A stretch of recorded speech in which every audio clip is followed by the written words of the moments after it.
Hey everyone, welcome back to my channel. It has been a very long time since I've uploaded, even though I said last time it wouldn't be that long.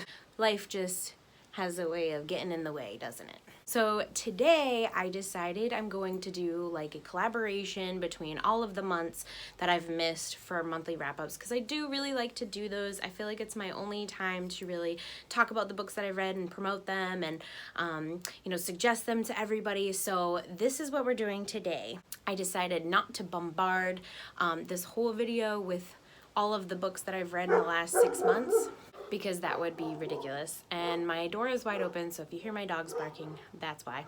So I'm going to split this video into 2 parts. Part 1 is going to be January and February, and part 2 is going to be March and April. And then hopefully by that point I'll be all caught up and be able to do May at the end of May. We'll see. So I really hope you enjoyed this video and you get some good recommendations from it. Don't forget to hit like and subscribe if you do and if you'd like to. And yeah, let's just jump right into it.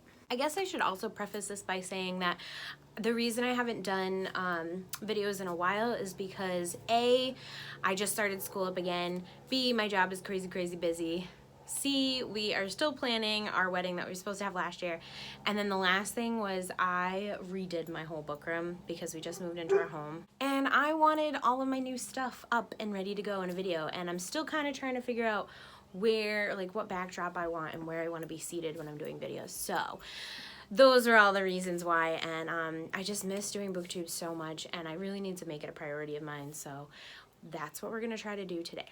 So as I said, these are my January books that I read, and there are 7 books in January, and then I only had 4 in February, so I'm just gonna combine them, and this is gonna be my January-February video. Right off the bat, 2021 has been an awesome year for reading. I read a couple of my new favorite books, and so one of those is Jodi Picoult's Small Great Things. I always mix up the title on this. This book, I've never read Jodi Picoult before. My mom is obsessed with her, and I think I'm old enough now where I can understand it better. She writes about really deep topics, and a lot of them have to do with something other than just the basic storyline. There's either like courtroom drama or medical drama, and when I started out reading, it was too much. I couldn't understand it, and I didn't have the patience or the maturity level. Now I do, and this was a 5-star book for me, one of my top favorites. So this is about Ruth Jefferson. She's a labor and delivery nurse. She's been doing her job for a long time. She's very well known in the field. Everybody raves about her work ethic, and she's always willing to jump in and help out. She's covering shifts left and right. She's a hardworking single mom. This is told from 3 different perspectives. You're hearing from Ruth herself, the lawyer that gets involved, Kennedy, and then also you're hearing from a father, Turk. Now, what happens in the beginning is Ruth Jefferson is doing the routine checkup on an infant that was just recently born, and while she's doing the checkup, she notices that the parents are kind of watching over her shoulder. They're being a little rude and standoffish, and normally, when they're bathing the baby for the first time, it's an experience that you all want to enjoy, and she just didn't get that feeling or those vibes from these parents. And come to find out, it's because they're white supremacists and she is an African-American nurse. Now, the really sad thing about this and the whole storyline is because the parent complained to the hospital and they don't want her touching their child. Now, the hospital complies and they put a sticky note on the child's file, and it says no African-American nurses or doctors or anything are to work with this child. And of course that's extremely off-putting. But then what proceeds to happen is this infant ends up alone with Ruth because there was another emergency on the neonatal floor, and so everybody was busy handling that case. So Ruth was asked to stay with this child while she was on her break. He had just finished his circumcision, and I guess routine is that someone has to stay with the baby to make sure nothing happens. The baby goes into shock, or maybe not shock, but he stops breathing.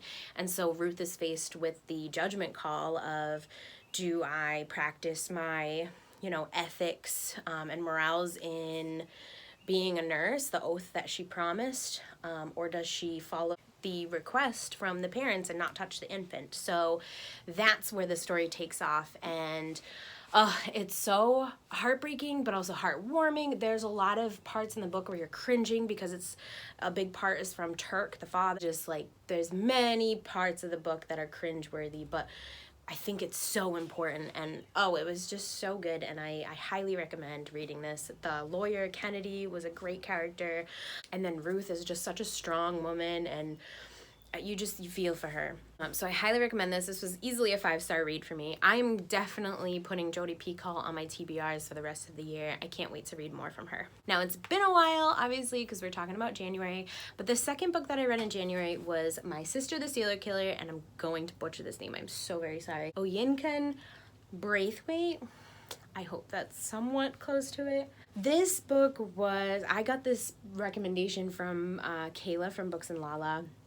It said it was to be a thriller. I did not find it to be very thrilling, but basically the story is about two sisters, one of which keeps going out with these guys and they keep ending up dead, and the older sister is the one that's cleaning up the mess.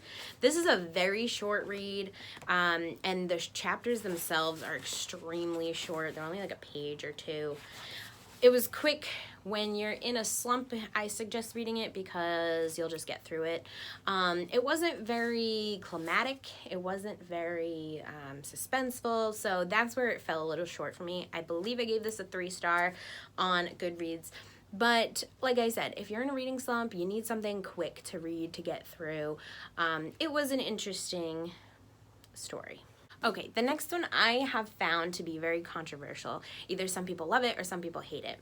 I'm on the other end because I was not really a fan of this. I gave it 2 stars, and that's All the Ugly and Wonderful Things by Bryn Greenwood. It was just too cringe for me. This story follows Wavy. She, I believe, is like 6 when the book starts, and she has a really rough childhood. That part of the book I liked. I enjoyed reading about Wavy, and obviously enjoyed it, but the things she went through was touching, and so that part didn't bother me. It wasn't until the man of the book, Kellen, who I believe was like 18. There's a huge age gap between these two. Basically, they form a relationship, almost like a father-daughter relationship. And then when she's, I think, 14 is when it becomes sexual. And at that point, you're just waiting for it, and you're like, oh, I don't know if I can get there. It got there, and it was just too cringeworthy for me. The story itself was nice, but I just feel like that was not a topic needed for discussion or needed for a book. I feel like that could have been left out, and it could have just been a father-daughter relationship. I don't understand why it had to go to that point.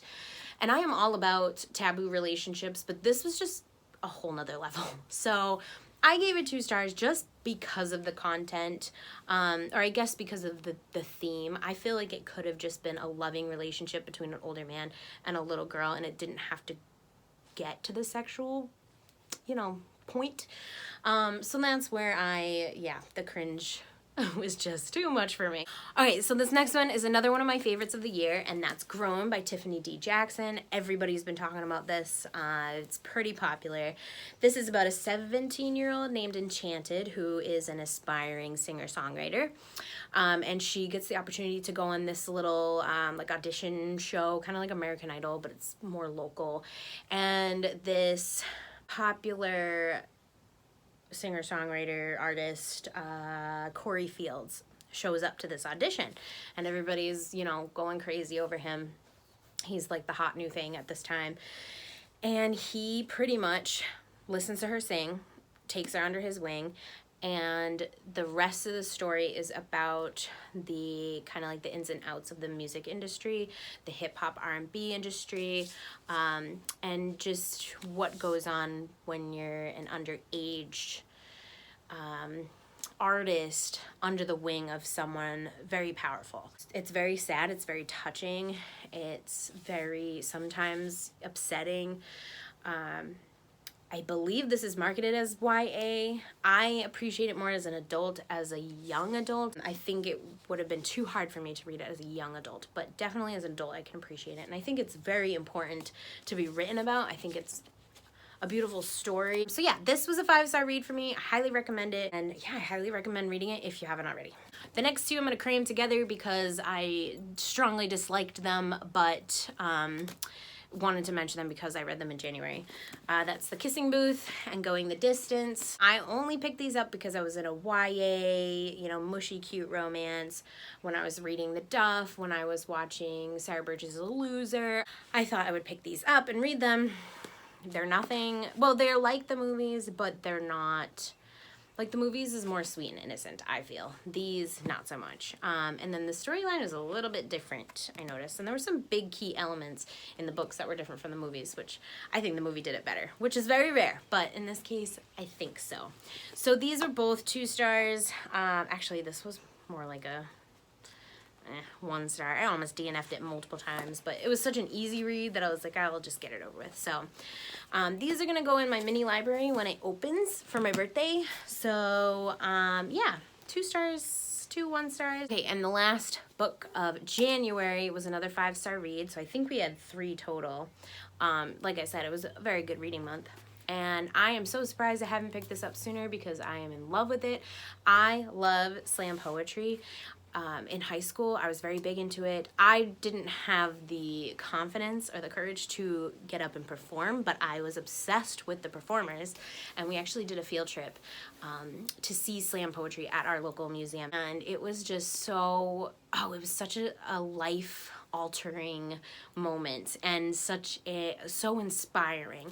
And so a lot of my college papers in public speaking were slam poetry kind of based. So that foundation of slam poetry has helped me enjoy poetry as well. So for those of you who know anything about slam poetry, it's more of a performance versus reading a book or reading poetry. So The Poet X by Elizabeth Acevedo is slam poetry in a book, and it's so amazing.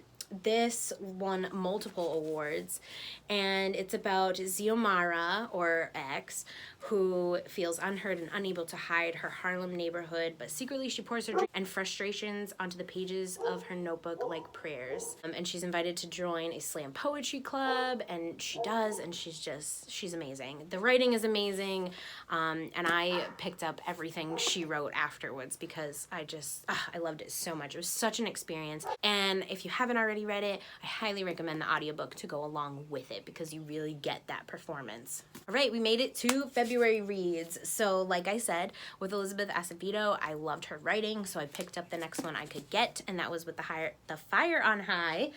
And this one was a 4-star, I believe. I just wasn't crazy about the storyline. I felt like at some points it kind of went stale, but this is about Imani, who is, I think, 15 or 16, and she had her daughter really young. She's a teen mom, and she's being raised by her grandmother because her mom died at a young age. It had some love interest in it. I liked that because she is an aspiring chef. So in the beginning of each chapter, or like each part, there's the ingredients list and then directions, and it's like metaphorical stuff, which is really cool. And then the cover is just so pretty. So yes, I loved this one, and it was 4 stars. The next one I have actually been reading for quite some time. I want to say since January of 2020, and that's Not That Bad. The Dispatches from Rape Culture by Roxane Gay, or edited by Roxane Gay. This is an anthology. There are multiple stories from women's points of view, speaking about their stories that have to do with rape culture. It took me a long time to get through because some of it was disturbing. Some of it was, hit close to home. Some of it was very just hard to get through emotionally. So it took me a while, but I ended up giving it 5 stars. I highly recommend this book. And yeah, this is my first anthology, so I'm planning to pick some more up very soon. So the next one is actually, I think, the first thriller, other than My Sister the Serial Killer, in this bunch, which is crazy because I'm a thriller reader. This one, for those of you who don't know, Liv Constantine, the 2 sisters that write The Last Mrs. Parrish, are like 2 of my favorite authors. So they wrote recently The Wife Stalker. This book was not their best, unfortunately. It was a quick read though. It was easy to get through. And there were some twists and turns that I wasn't expecting. So that was nice because, you know, that's always what I'm looking for in a thriller. I think I gave this a 3-star. Their other 2 books I gave a 5-star, so that's where I was a little disappointed. I can't talk too much about this just because it will give some of it away. This woman is trying to pretty much nurse the love of her life back to health, taking care of the kids, taking care of the home, because he is suffering major depression. And we don't know why he is depressed, but then this girl Piper comes along and she kind of steals his focus and makes him feel better, and he ends up dating her. And yeah, and so the Joanna, the main character there, she starts to realize that he is dating this other woman, and she becomes obsessed with it. And so there's a big question of the reliable narrator in this one, and overall it was good, it was fun, it was fast-paced, but it's not their best. So I do recommend this to thriller lovers, but yeah, it's not The Last Mrs. Parrish. And the last one I read for February was a long time coming. I've had this on my shelf for a while, but I finally got into it and I read it really quick. And that's Warcross by Marie Lu. I absolutely love The Hunger Games, Ready Player One, Scythe. So this book was right up my alley for that. I just had to be in the mood, I think. I'm not I like video games, but I'm not a huge video game player, but that shouldn't deter you from reading this. So this, again, is similar to Ready Player One, where they are playing in a virtual reality, and Amika Chen is the main character, and she's like lower income, she's trying to just make it on her own, and she's a really good computer hacker, and so she hacks herself into the big games that are like broadcasted, and they end up pulling her into the like corporate office, I guess, in Tokyo, and they want her to play in the final games, and she's kind of like a wild card, I think. And yeah, it's just a really fun adventure. The details are spot on. You feel like you're in there, and you're in the story, you're a character in the story. And I believe they're coming out with the second one if they haven't already. So I'm excited to read that one, and I really hope that they make a movie about this, and I hope they do it justice. So it was really fun. There is a love interest as well, which is always fun. And it was just really good. This is a 5-star read for me. My last book of February got a 5-star. So those are all my books for January and February of 2021. I hope that you enjoyed this video and it wasn't too long. Like I said, I had a really good 2 reading months. The beginning of the year was great. I hope that the rest of the year continues to be like that, but we'll see. And I will see you guys in the next video. Thank you so much for watching, and I will see you later. Bye!